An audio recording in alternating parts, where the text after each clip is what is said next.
Minister Marape speaks on death threats. Lay police raid uncovers weapons haul. Sprint Queen Toea Wisil talks retirement.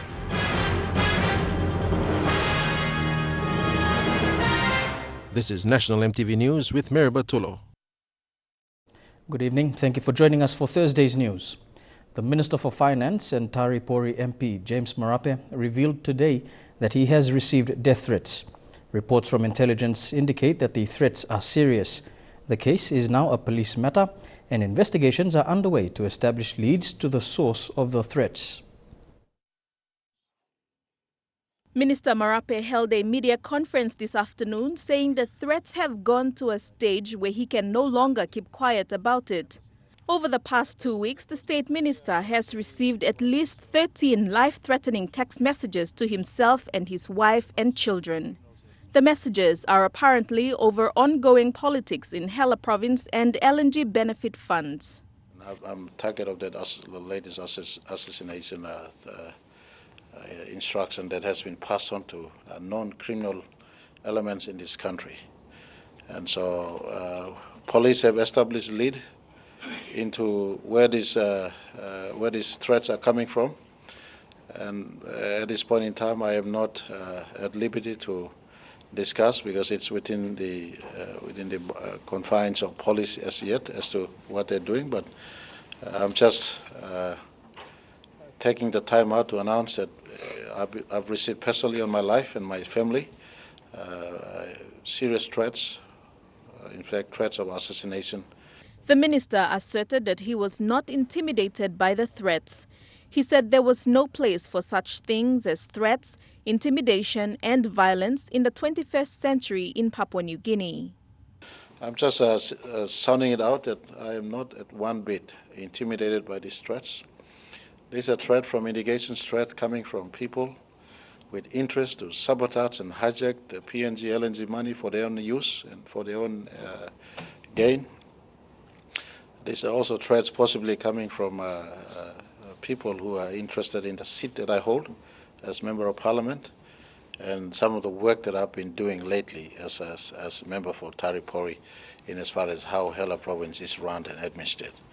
As a result of similar threats to the lives of other national leaders and government officials in the country, Minister Marape is looking at a moratorium on the sale of firearms. He also wants the compulsory SIM registration policy to be strictly observed by all mobile phone dealers in the country.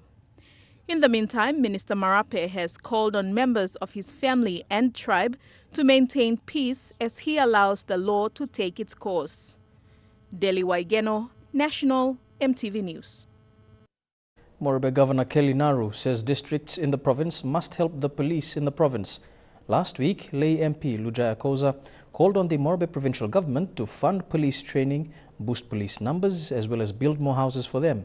Today, Governor Naru told EMTV that open members of parliament must also do their part. As I said, law and order is a collective problem. It's everybody's problem. We all have to chip in. We have done our part. We have assisted the police with vehicles. We have assisted the police with firearms. We have assisted the police with uniforms. We have assisted the police with houses. Now it is for the open members to play their part, do their part, and so we can collectively assist policemen and women in this city so that they can attend to our law and order needs and requirements. The Royal Papua New Guinea Constabulary will assist a commission of inquiry in Mount Hagen. This comes after the inquiry chairman and resident judge, Justice Goodwin Poole, summoned Police Commissioner Gary Bucky to attend the inquiry. The inquiry was set up by Justice Poole to look into human rights issues that arose from deaths in cell blocks. Yesterday, Justice Poole asked the officer in charge of RPNGC Legal Service to provide records of the condemnation of Barnes Police Cell in Jiwaka Province.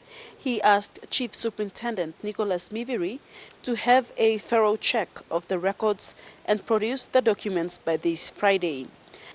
The inquiry started after a detainee was murdered in Barnes Police Cell by 2 police personnel in 2015. When the matter was brought to Justice Pool in Mount Again, the National Court found that Ban's police cell block was condemned in year 2002, but it is still in use. Justice Pool have also summoned Jiwaka Provincial Police Commander, Chief Superintendent Joseph Tondop, to provide documents and records of Ban's cell block. Tondop appeared in court yesterday and told Justice Pool that he is aware of the condemnation. Tondop said according to records, there was no constant water supply into the police station, which have caused blockage. Police Minister Robert Atiyafa is expected to be summoned soon. Vasinata Yama, National EMTV News, Mount Again. You're watching National EMTV News. We'll be back with more stories after these messages.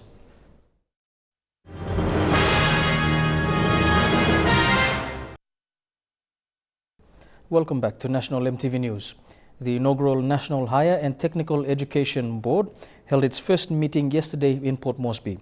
Secretary for the Department of Higher Education, Research, Science and Technology, Professor David Kavanamur, welcomed the new board members and said the high-caliber team will ensure quality assurance for the higher education sector. At the inaugural meeting, Father Jan Zuba from the Western Pacific University was elected board chairperson. The deputy chairperson is Professor Chalapan Kalawin of the University of Papua New Guinea.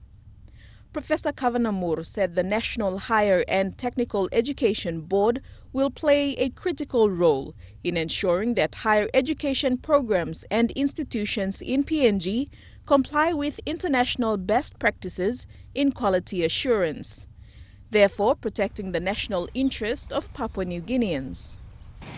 The challenges in terms of complex technologies that we have to introduce into our universities and advances in science and technology and other disciplines that have to be captured through research.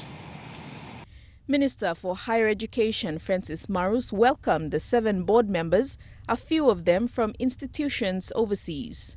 He said although PNG's population has increased, the higher and technical education sector has remained small compared to other countries. There has been a dramatic increase in grade 12 outputs every year due to the tuition-free policy by the Only government. Our higher education institutions were able to take up only 5,234 students.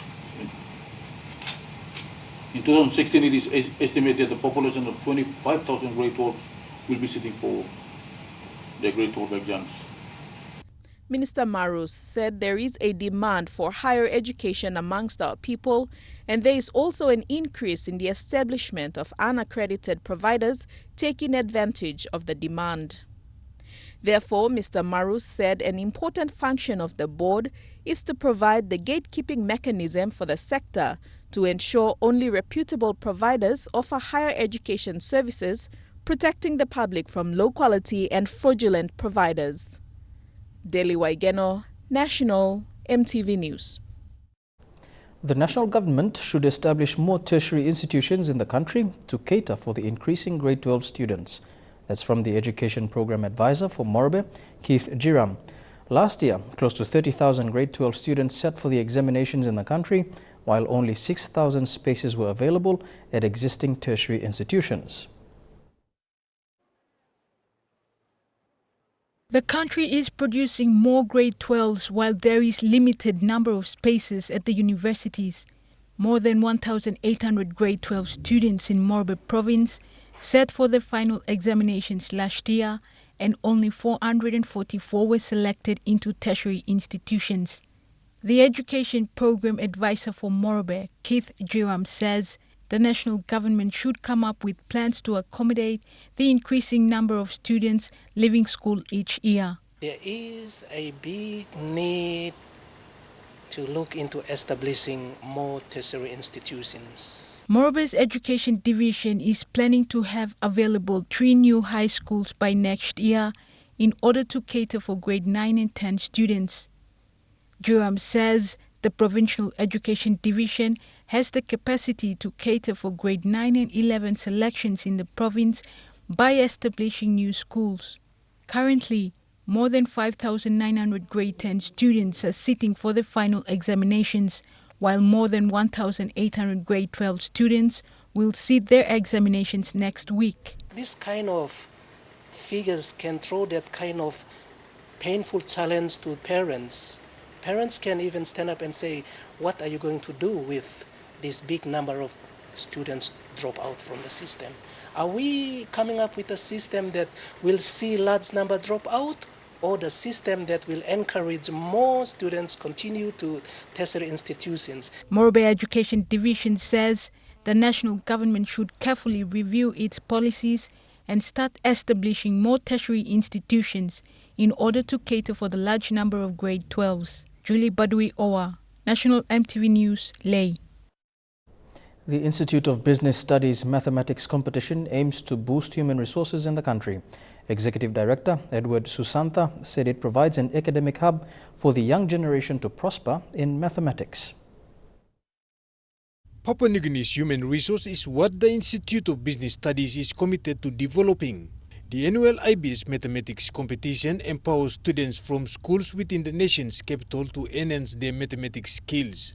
We wanted to make it a greater success. Then by doing this, the students are geared to learn mathematics more and more. Competition started on June this year with 900 participants from 50 schools, both lower and upper secondary levels. The Papua New Guinea has younger generations, younger workforce, young, talented students. After 5 months of continuous assessment, today was the awards presentation at the Saraga campus. Awards were given to best performing students from both lower and upper secondary levels.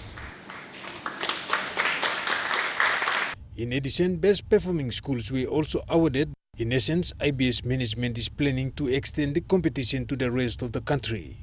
Eric Arupma, National EMTV News. Time now to take a look at the finance news. The kina closed unchanged at $0.3155 in the interbank market.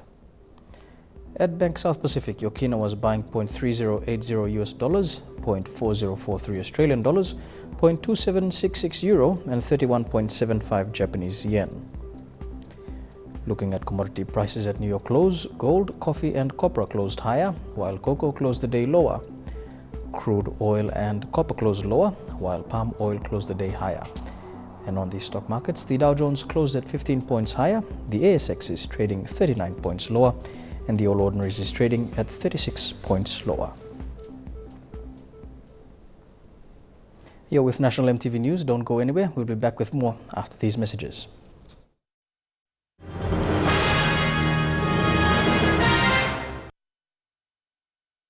Welcome back to the news. Tai Sape, senior statesman and husband of Janet Sape, director of the PNG Women in Business, was farewelled today in Port Moresby. Hundreds gathered at the CRC Bethel Center Church to pay their last respects to Mr. Sape. Among those gathered were family, friends, colleagues and senior statesmen and women. Born in 1952, the 64-year-old Mr. Sape was described as a man of humility. He will be remembered as a role model and family man, a person of less words and more action. Dr. David Kundi at Leh's Angau Hospital is appealing to business houses and individuals to assist repatriate a 60-year-old man. The patient completed his treatment 5 weeks ago but was not able to return to Rabaul. Dr. Kundi says the patient adds to the number of similar cases faced by the cancer facility. Patients come from all over the country and most referrals use their own expense to get to Angau.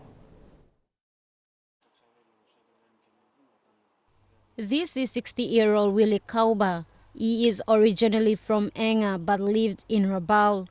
The cancer in his mouth was in its advanced stages when he was first referred from Nonga Hospital to Mandi. He was then referred to Kundiawa and then to Leh. When he first came to the PNG Cancer Unit in August this year, he had no guardian or relative accompanying him. The best we could do for the patient is to give him palliative radiotherapy, and then he was also put on some chemotherapy just to slow the growth of the tumor and at least give him some time to live. Kauba completed his treatment 5 weeks ago, but could not go back to his family in Rabaul. He does not have any relative in Ley and has been living in the ward.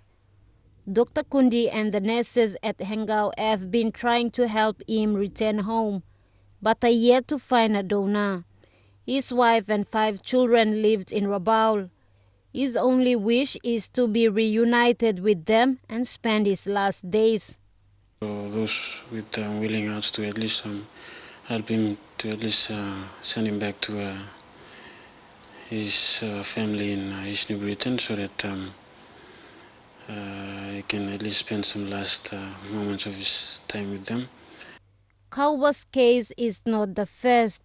A patient from Western Province, Ruth Wiak, also faced a similar situation. She and her husband spent 3 months living in the cancer ward with the other patients. With the help from Water PNG in Ley, Ruth and her husband were able to get back to Western Province. Dr. Kundi is appealing to the business community and any individuals to assist Kauba return to his family.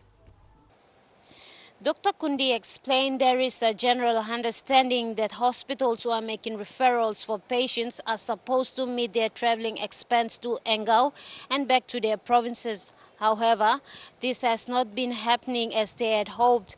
This has become a burden for them. They are now forced to assist patients back home as they try to free up beds for new patients to be admitted.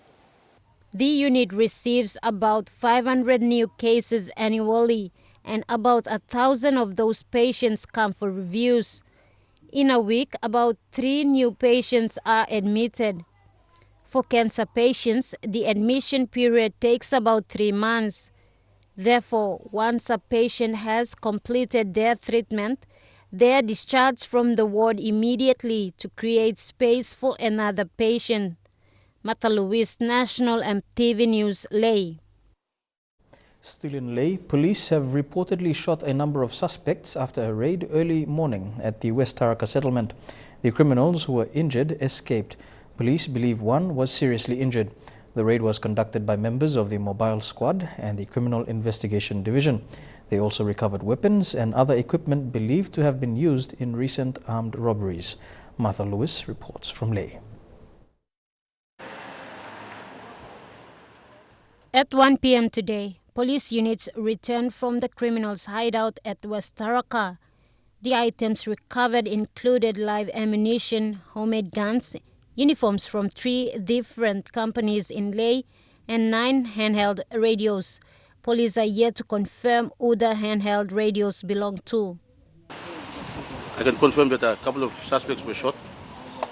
One is confirmed to be dead, but he fell off the cliff. Most of the suspects, they sustained serious gunshot wounds, but they fell off or rolled off the cliff, so we were not able to locate them. The suspect who was shot fell over, so because of the current situation, we were not able to retrieve the body. Commander Wagambi says the criminals were engaged in a shootout with police. Police believe the string of robberies that were being committed in the city were by this gang.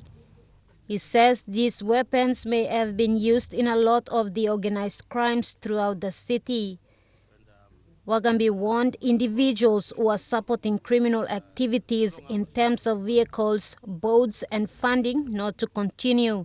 He is also assuring the business community that since the start of the special operation, there has been a decline in criminal activities.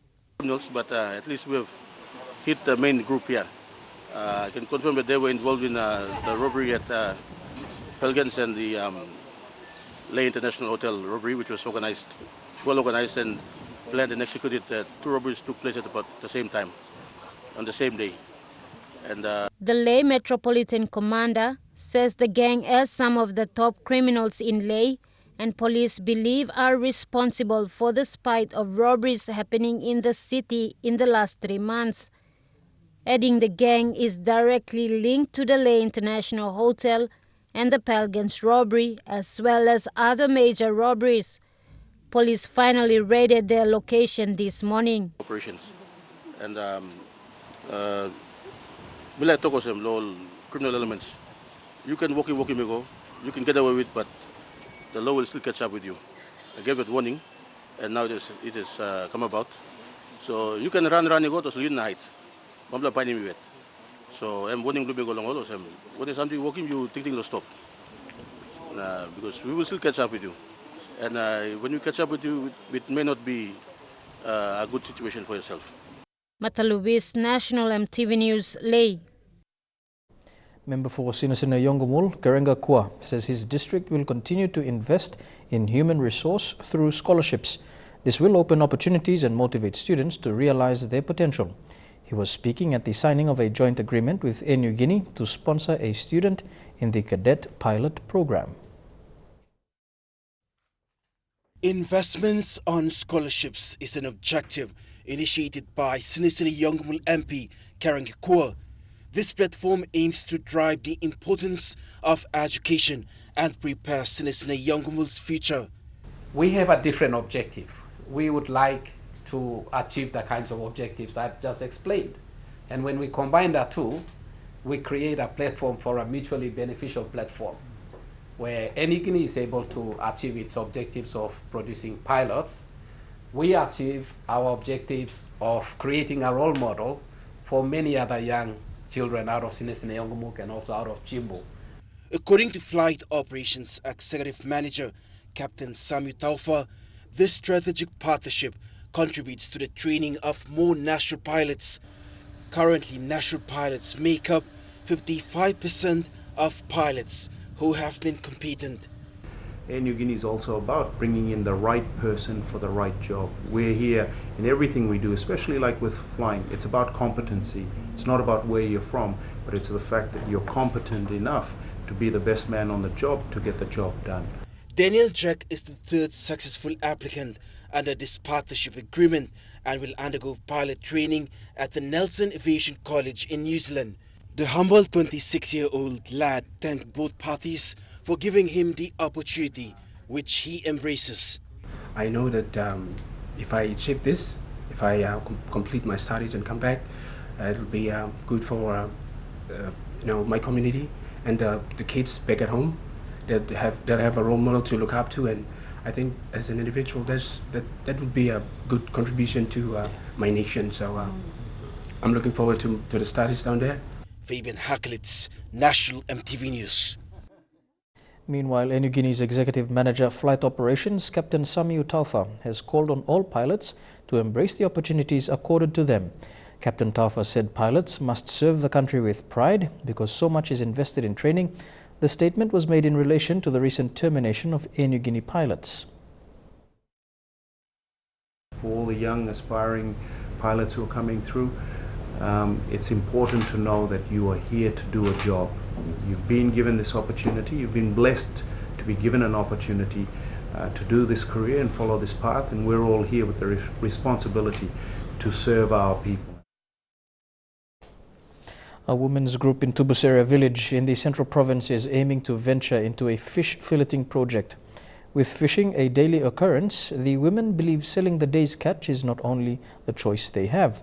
They believe the filleting project will enhance their skills and help sustain their families. For years, Tubusera villagers have fished for household consumption and to earn an income. This has been a common practice for those living on the coast. For the Laukaru Women Association, they have been discussing the filleting of fish. These women are aiming to build a small filleting facility but need assistance. When we go and learn about it, we'll need money. We'll try our best to have working capital to start the business.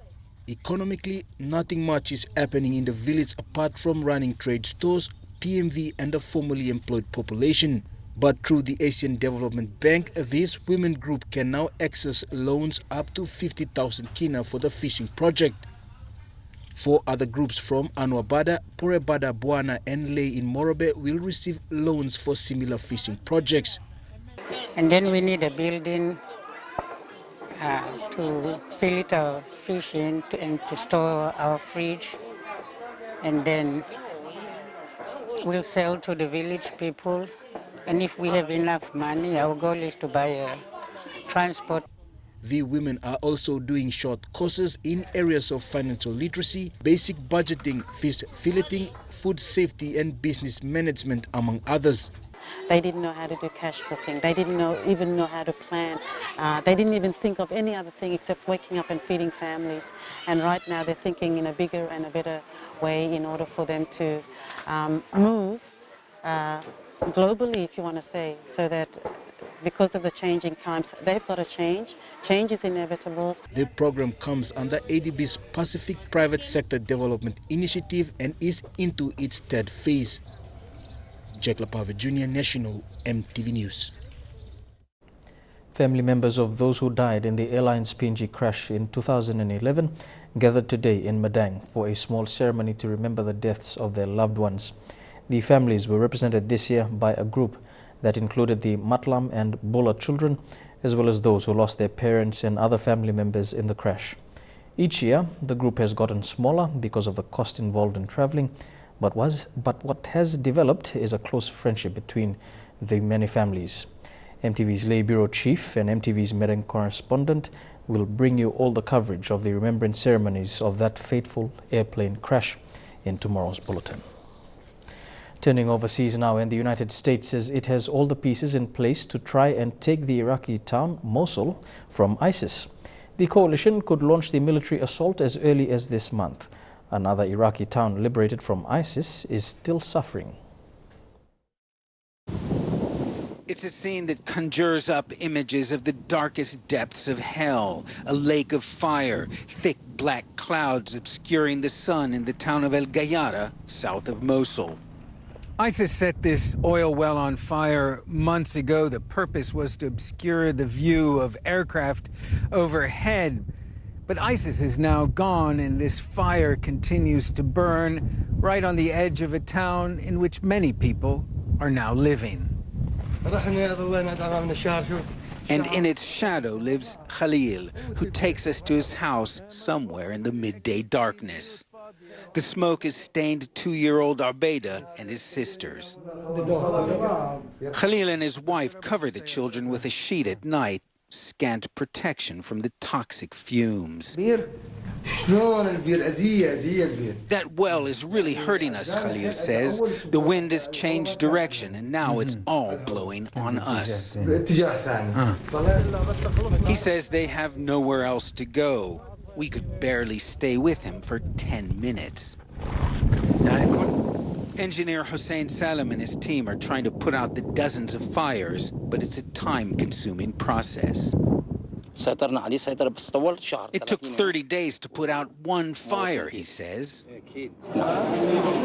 Outside the mayor's office, people line up with requests and complaints, usually about the smoke.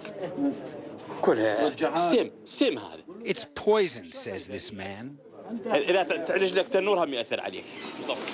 Since ISIS was driven out of El Gayara in late August, Mayor Salah al-Jabouri has struggled to bring the town back to life. He worries about the long-term effects of the fires. Those who aren't sick now will become sick, he warns. In the main street, some shops have reopened. Also here, the smoke hangs heavily on residents. It's another ISIS, says Charlene. It's cancer. Daesh, as they call ISIS here, left behind a poisonous legacy of death, destruction, and disease. U.S. presidential candidate Donald Trump's behavior at beauty pageants is under fire by his own admission. He would walk backstage where female contestants were naked because he could.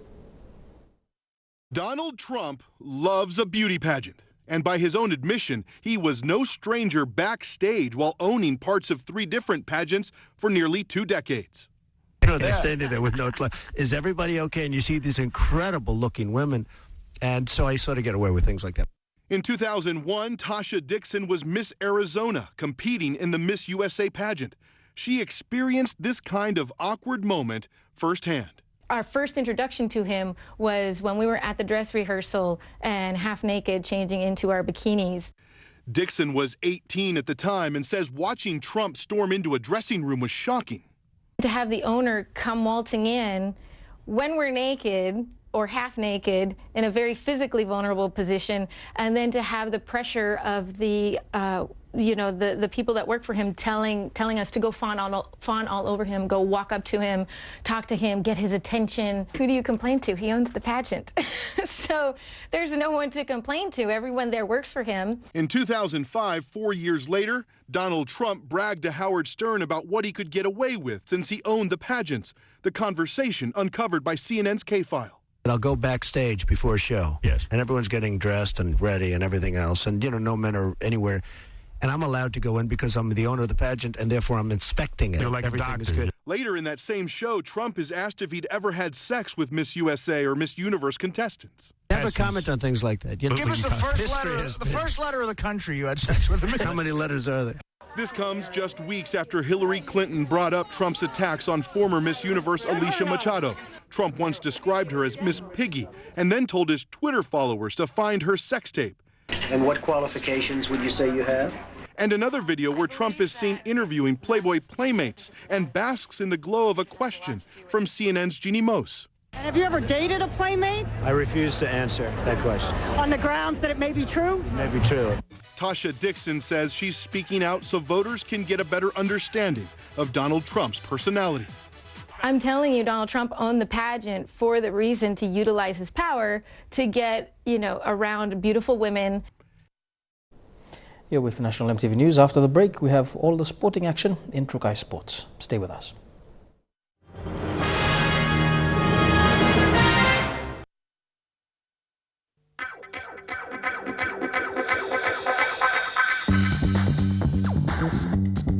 Trukai Sports.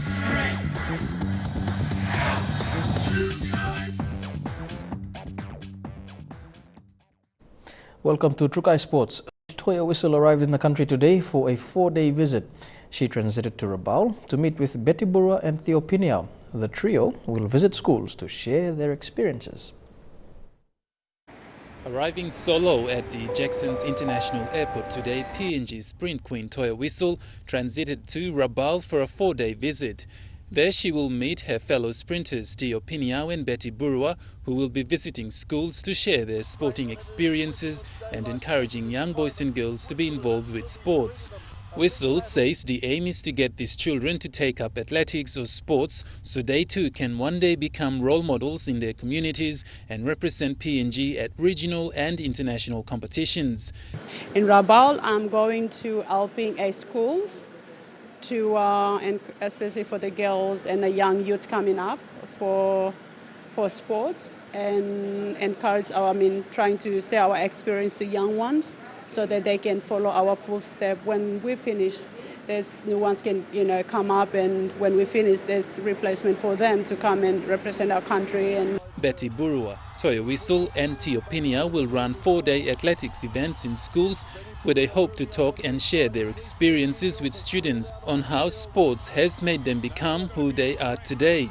Wisil will leave the country on Monday for Brisbane, where she will head back to training in preparations for the World Championships in London next year. Because I've been coming through from nobody to somebody, and this is something where I like to give back to from the community. And some people they don't know how to do things, but we're trying to encourage them and can involve with sports and schools and stuff. So yeah. Godwin Eki, National EMTV Sports. To cricket now, and the Hebo PNG Barramundis have named a team to take on Namibia on home soil this Sunday. This will be the second time to host the World Cricket League Championship after hosting and defeating Kenya in May this year.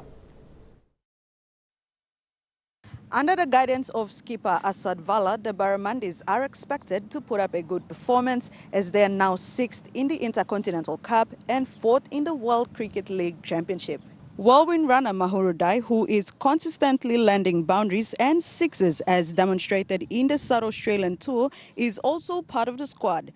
The whole squad is in recovery session as of today, awaiting their first intercontinental match on Sunday. Their opponents, the Namibians, are arriving tomorrow. All 4 matches, 2 Intercontinental Cup and 2 World Cricket League Championship matches will be played right here at the Barramundis home ground, Amini Park.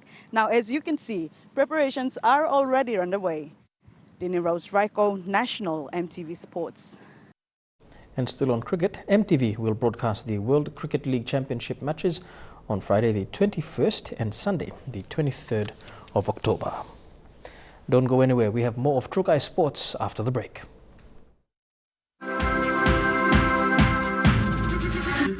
Trukai Sports.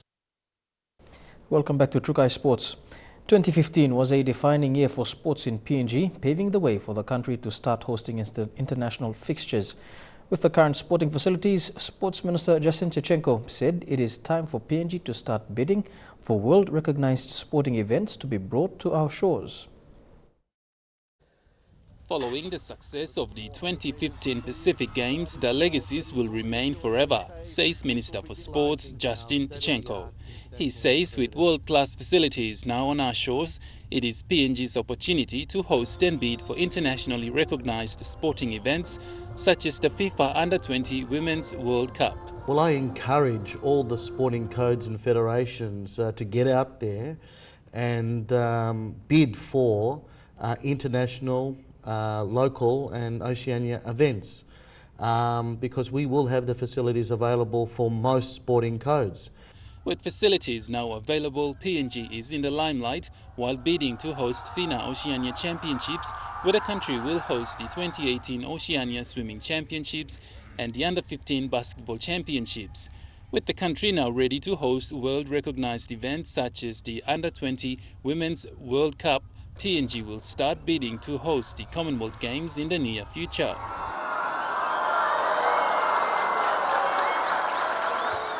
Minister says it depends on PNG sporting federations to work with Sports Foundation and affiliating with international sporting bodies to bring international sporting events to the country now that we have the facilities required to host such events. We've just announced the Oceania Swimming Competition in 2018. There's the International Oceania Basketball Under-15 competition coming up as well. And we would like to see a lot more of those local competitions, regional competitions, and of course international competitions, utilising our state-of-the-art, internationally accredited facilities for the benefit of those sporting codes. Godwin Eki, National MTV Sports. To Rugby Union, the Export National Provincial Championships Rugby Sevens tournament will kickstart tomorrow morning at the Sir Hubert Murray Stadium. The tournament is expected to see 28 teams, 20 men's and 8 women's teams. For viewers around the country, the provincial championship will be televised live on MTV. And that ends Trukai Sports. Don't go anywhere. After the break, we have for you the weather details for the next 24 hours. Trukai Sports.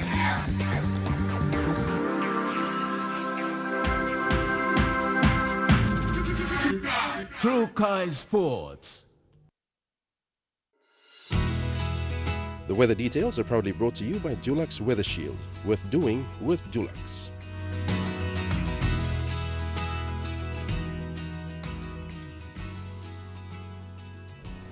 Taking a look at the weather forecast for the next 24 hours in the southern region, fine and cloudy for Port Moresby and Daru, brief showers in Kerma, mostly fine in Alatau, and brief rain in Popondetta. To the Momasa region, rain and showers expected in Lae, Wau, Wewak and Vanimo, rain and thunderstorms in Madang. To the New Guinea Islands region, fine in Lorengau, rain and storms in Kavieng, thundery showers expected in Kokopo, Rabaul and Kimbe, a few showers in Buka. And in the Highlands region, Mount Hagen, Goroka, Kundiawa, Mendi and Wabeg, all these main centres can expect some rain and showers over the next 24 hours.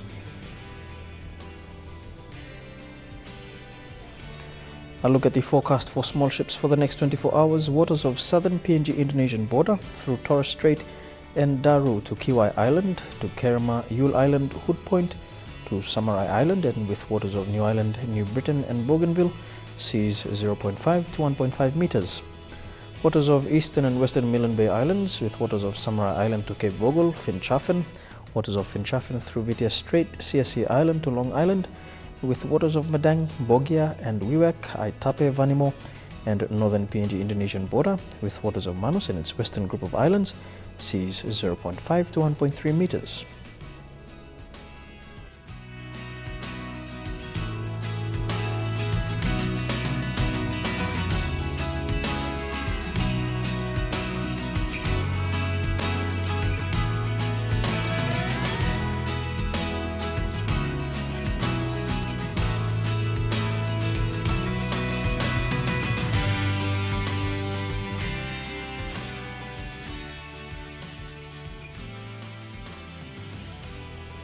Now look at the ocean forecast for PNG areas. Coral Sea, seas slight to moderate with southeasterly winds at 10 to 20 knots. Solomon Sea, seas slight with southeasterly winds at 10 to 15 knots. Bismarck Sea, seas slight with southeast to southwesterly winds at 10 to 15 knots. And the Pacific Ocean, seas slight with east to southeasterly winds at 10 to 15 knots.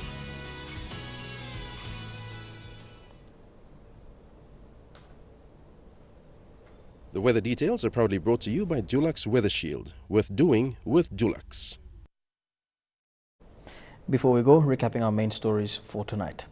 Minister Marape speaks on death threats, Lay Police raid uncovers weapons haul, and Sprint Queen Toea Wisil talks retirement. And that's the news, sports and weather for tonight. On behalf of the entire EMTV News team, enjoy your viewing on EMTV. Good night.